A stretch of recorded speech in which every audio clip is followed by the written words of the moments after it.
Beyond the headlines. This is World Insight. Hello and welcome to World Insight with me, Tian Wei. This summer, Chinese cinemas are offering modern love stories and comedies. Alongside the epic Odyssey, another film is drawing growing attention, Once Upon a Time in the Middle East. It is a story about war, survival, and the unlikely power of a kitchen to bring people together.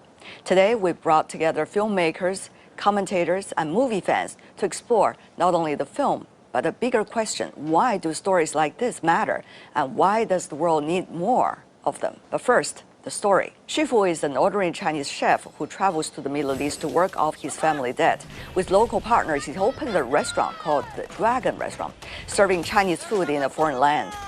Then war comes. As the country is invaded and occupied, the restaurant becomes a fragile island amid a bitter conflict, a place where people from very different sides can still sit at the same table. And through it all, Xu Fu keeps cooking until war changes his life forever.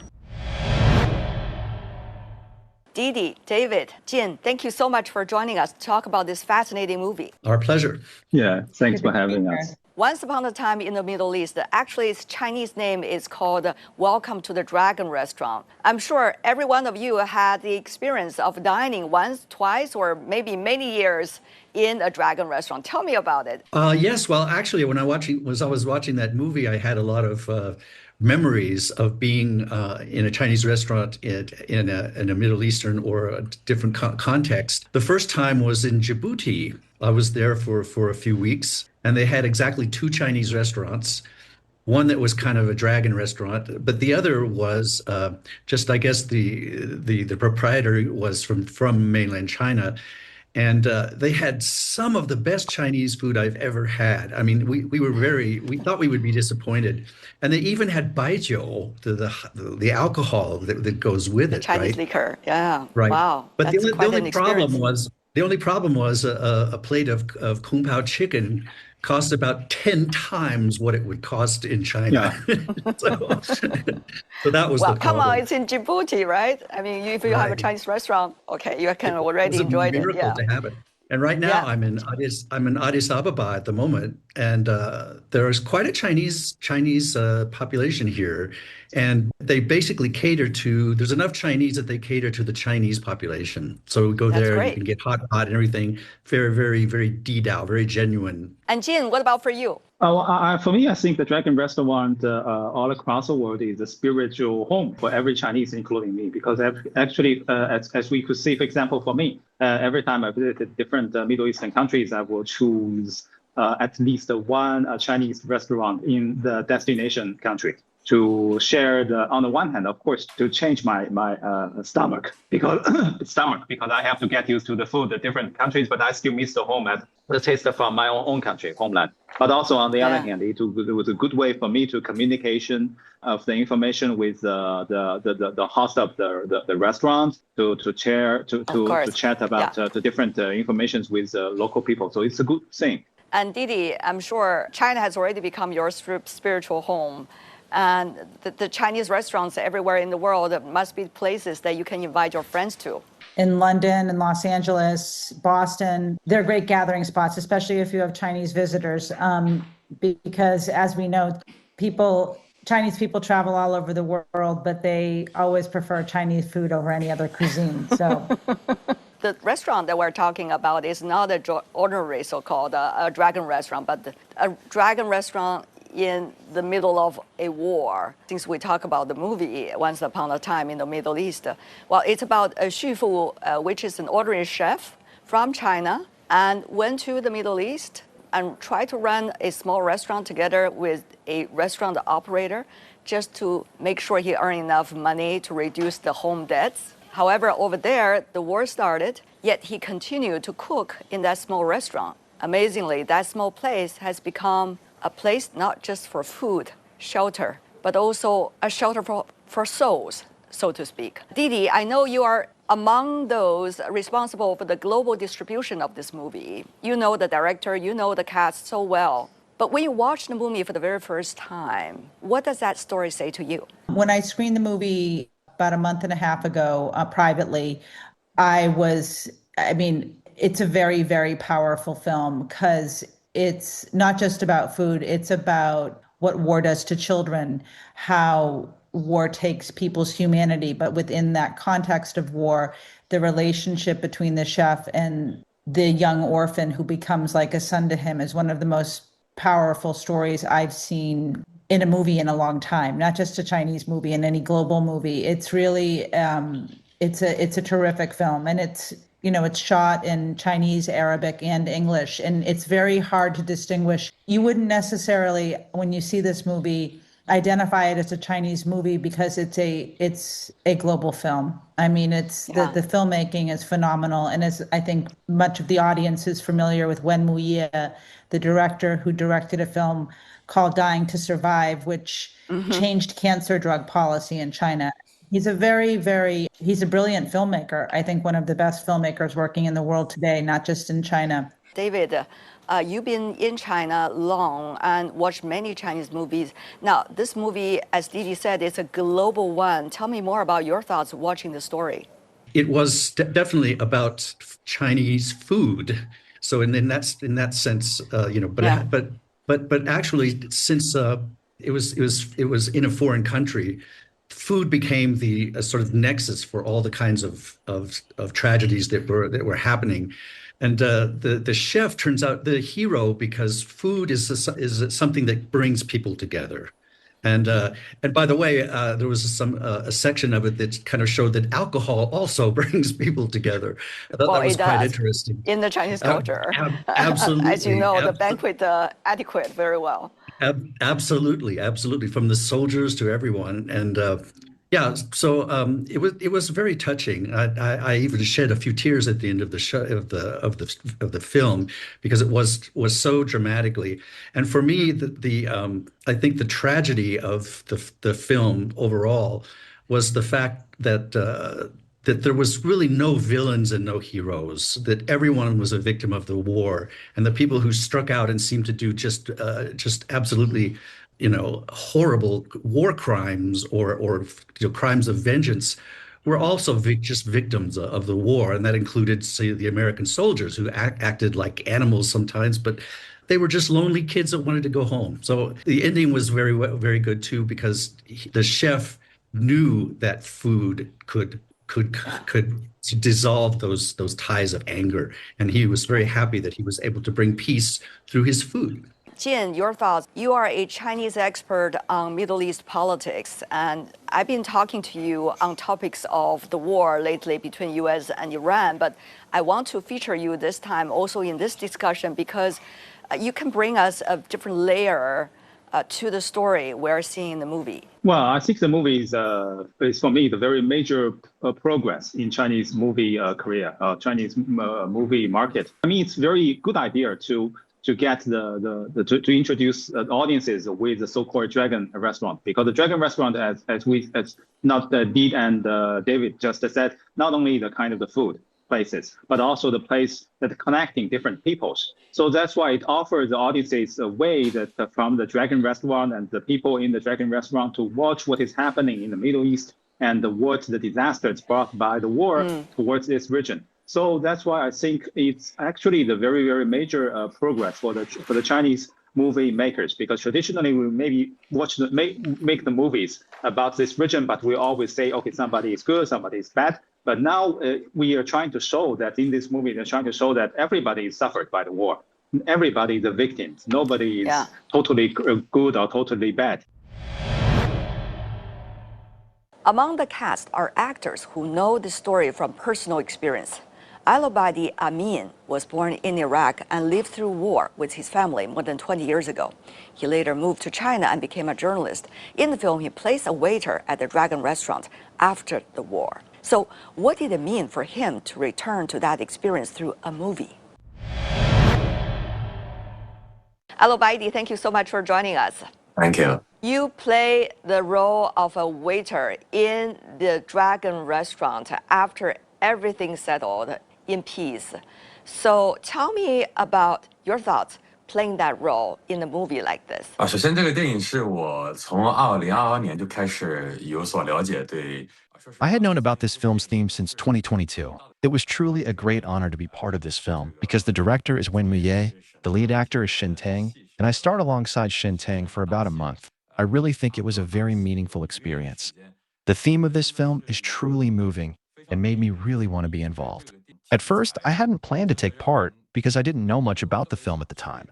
But later, when we talked about the film's background and its premise, I said I had to be in it because I felt that this film really took an incredibly long time to research the past of the Middle East. Its English title is Once Upon a Time in the Middle East. When I arrived at the film set in Qingdao, I found that they had actually recreated an entire city. I was really shocked when I saw it. They spent over half a year building a scene that was identical to the Middle East at that time, including tanks and cars. I think the cost was very high. I know that many people spent a long time in the Middle East to learn about the local culture and customs. Even the billboards were made to look extremely realistic. Overall, the whole experience felt very warm to me. 都做得非常非常真实，所以我觉得就整个参与下来，我觉得还是特别有温馨的。You are coming from the Middle East. You experienced the war conflict, of course, in China. You're a journalist. You are embracing peaceful life. Tell me about your thoughts playing a role in a movie like that about peace, war, love, friendship, conflicts, and the list goes on. What is it, your personal thought? 首先，说实话，我在看这部电影的时候， I've watched this film twice, and the second time I cried even harder than the first. Every single frame made me feel like I wasn't just watching a movie. I was watching a story that had actually happened. I was watching how the Middle East descended into an era of unrest. Many scenes in the film are incredibly true to life, especially the moment when the bombing of the city began. I think everyone from my hometown remembers that moment, because for us, everything changed from that point on. Our country might have ceased to exist. Back then, our daily reality was that we could face shattered window glass from explosions, doors broken down, guns pointed at our heads, and the kidnapping of our neighbors' children. We grew up hearing about these things. This film is remarkably faithful to reality and truly captures the suffering of the Middle Eastern people. And I think the best thing about this film, and what I've seen most in recent comments, is that overseas, including Middle Eastern viewers, people are saying, finally, someone has made a film about this subject. Finally, someone has told the story of why, after more than 2 decades, the Middle East is still caught in endless wars and unrest. The anticipation for this film overseas is extremely high. Many people are commenting that they look forward to its release in their countries, and many are also expressing gratitude, saying, finally, someone has made what Hollywood wouldn't dare to make. 上映啊，也期待，而且很多人也表达了感谢，说，哎呀，好莱坞不敢拍的，终于有人拍了。 Some suggest that this is a Middle East story, but others suggest this is a Middle East story in the eyes of the Chinese. Does it matter to you? 我相信这个可能。 I believe these two things may be inseparable. The film also shows that when Su Fu arrived in the Middle East, he thought, I'm just here to make money. The war has nothing to do with me. But when war breaks out, it has everything to do with everyone. When war broke out in my family's childhood, we didn't choose to leave right away or anything like that. We told ourselves that life had to go on. At the time, we thought maybe it really didn't concern us. Maybe the fighting wouldn't reach us. But we didn't expect that within just a few days, the bombing would get closer to us every day, and the sound would grow louder each day. So I think this film is a story about a Chinese person in the Middle East, and I believe the two are inseparable. As long as you were there at that time, everything had something to do with you. I think this film truly captures what people who have actually experienced war go through. It captures what children in war truly go through. It's not a story about a hero saving children or a hero saving everyone. The main character is an ordinary person, and the film shows multiple perspectives, whether from the soldiers, the children, the adults, or the main character himself. I think the film does an excellent job from every angle. 它本身的，所以我觉得这个电影的角度拍得特别好。 That was Alobadi Amin, an Iraqi-born journalist and actor, bringing a deeply personal perspective to the Once Upon a Time in the Middle East. This is a story set in the Middle East. The natural question to be asked is Chinese movie makers telling a story about the Middle East or telling a Chinese story? I think the movie was made from the perspective of Chinese chef. So it's actually a movie from Chinese perspective to watch what was going on and what the disasters brought by the war towards the different peoples. I mean, not only people to the local people, but also the warriors from the United States, the soldiers from the United States were also the victim of the war. So that's the perspective of China. But also, on the other hand, I think it's a movie for the Middle Eastern people, but also the movie for the audiences of international, because actually it's try to make the people to reconsider the causes, deeply rooted causes of the war, to reconsider what actually the disasters of the war bring to the different peoples. And also, as we say, it's a good way to introduce this movie to different people, because the comedy, it looks like a comedy because it makes a lot of laughs, it make a lot of happiness during you watch the movie. But also at the end of it, at the very spiritual core of the movie is a very tragedy, because we always say that the good war movie or good the war conflict movie is always tragedy, because it will force people to reconsider the role of the war. So that's why I think it's a good Chinese movie, but also it's a movie for international audiences and international markets. I think that the maybe the stereotypes that are broken are the fact that the real villains of the story, the bad guys in the story, were not in the story. The villains and bad guys were the leaders, the president, the various people that are at the upper echelons, the leaders of the countries that are fighting. There was an attempt to put the actual war in the background on TV sets, because you saw several different scenes where there were, the news was telling about, the occupation and the overthrow. Part of the film is the fact that there are no winners and losers in war. Everybody becomes the enemy. Everyone becomes a terrorist. That's one of the things that the Chinese American soldiers said. I think it was pretty well handled, in that it basically showed the humanity of all those people that through the crux of war became insane, became only living for revenge, such as the businessman Saeed, whose daughter and wife were killed, suddenly became a terrorist and killed one of their friends. So I think that's the sort of the image that it's no one is a villain, everyone is a victim. Does this story reflect what was going on in the Middle East in a wartime situation? I think, yes, it's very well done. If you look at a comparison of a film, something like The Hurt Locker or US films, there's been a number of US films that are set against a backdrop of conflicts in the Middle East over the past, since 30 years, really, since the 90s. I would say that this film has a degree of intimacy amongst the characters and the way the relationships are formed. I think we see, I wouldn't know if I didn't know, if I was just shown this film blind of knowing who the director was.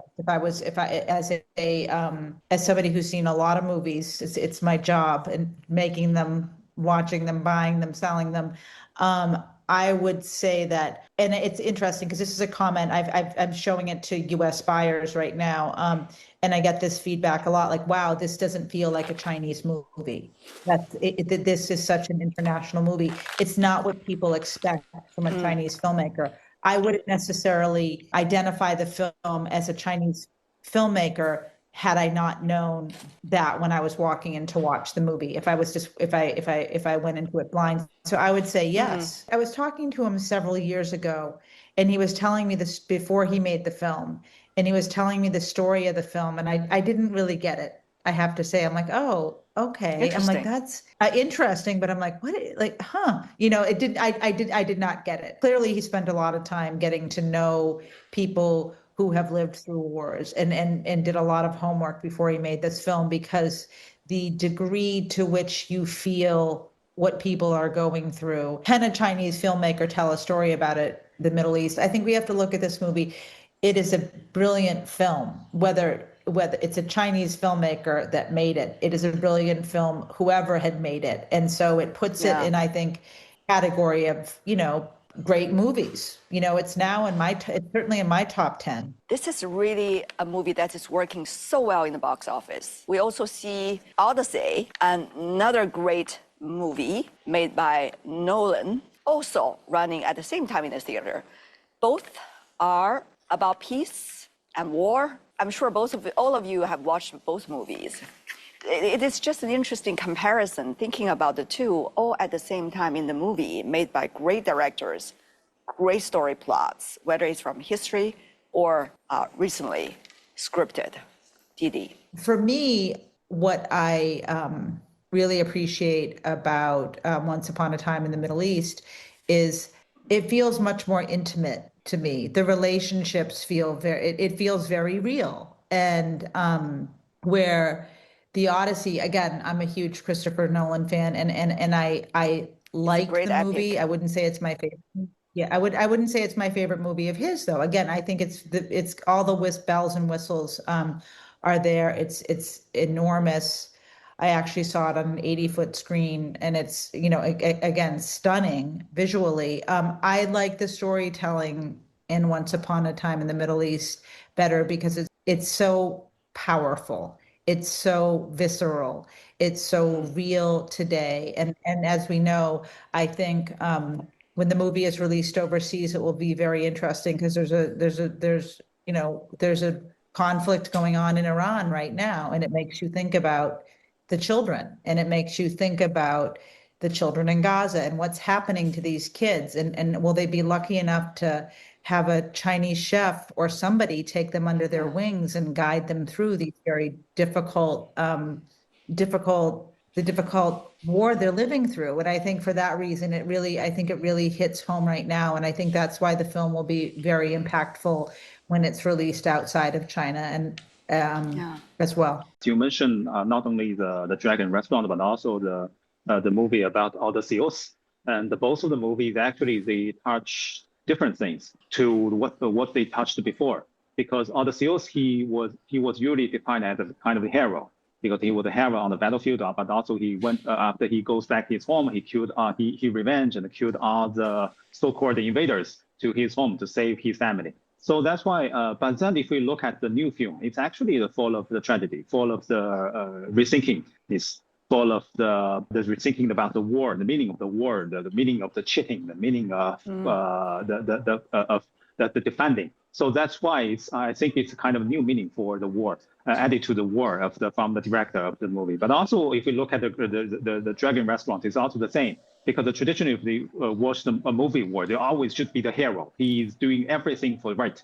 And he's someone that's a Superman, so-called Superman, so that he protected the whole world with his super capabilities. But now, if you look at the new movie, nobody's a hero. Nobody's 100% so-called Superman. Everybody is ordinary people. They just want peace. They just want the good life. Everybody, for example, the Saeed, the former the host of the restaurant, he just want to make enough money to save his daughter. And then for the chef, for the chef, Xu Fu, he also wants to get more money for his family to give the better life for his daughter and his mother in China. So that's why everybody is ordinary people. So everybody was forced to face the very, very disaster of the war. So that's why I think both directors and of course, as you mentioned, during the past 2 decades, maybe more and more movies, they try to reconsider the traditional meaning of the word. We try to add much more human natures to this word, and that's why I think this is something new trend. David, both movies also seems to me show the fact that the public is exhausted about, one-dimensional hero, so to speak, kind of story, but rather they want to see themselves in many of the artworks they could have access to. I think that's true. That more and more films, like Professor Wang just said, we've kind of had a glut of superhero movies where there's an all-powerful good guy who kills the villains in the end, right? I think this is a good trend because it's more that people can identify. Nobody is a Superman, but everyone can be a victim of what the destruction of war can make.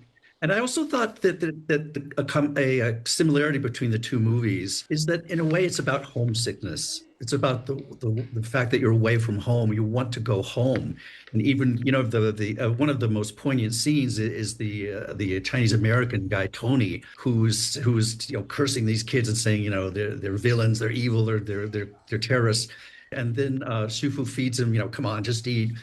And in the end, he starts crying and says what he really feels. He says, I want to go home. I want to go home. Yeah. I just want to go home. It's so tragic. And I think that from my experience, since I've been in China so many years, is there's so many Chinese diaspora throughout the world going abroad to study. And maybe like him in the film, you go abroad with the idea of getting something and then coming back. But going abroad changes you. It changes you. Your fate becomes different. You become involved with a different culture, different people. You start, something happens that changes your direction of where what you thought your future would be, and here's a different future, right? So I think I felt very strongly about that. I think a lot of Chinese families can feel the same way. And, you know, the estranged daughter at home that just wants her daddy to come home, and he's just caught in a maelstrom there. It's his fate. So it's sort of Very homesickness, fate, and the casualties of war. They do mix together. They do have a lot of similarity in that way. And that is all the time we have for World Insight. Follow us on YouTube, X, and Facebook. I'm Tian Wei.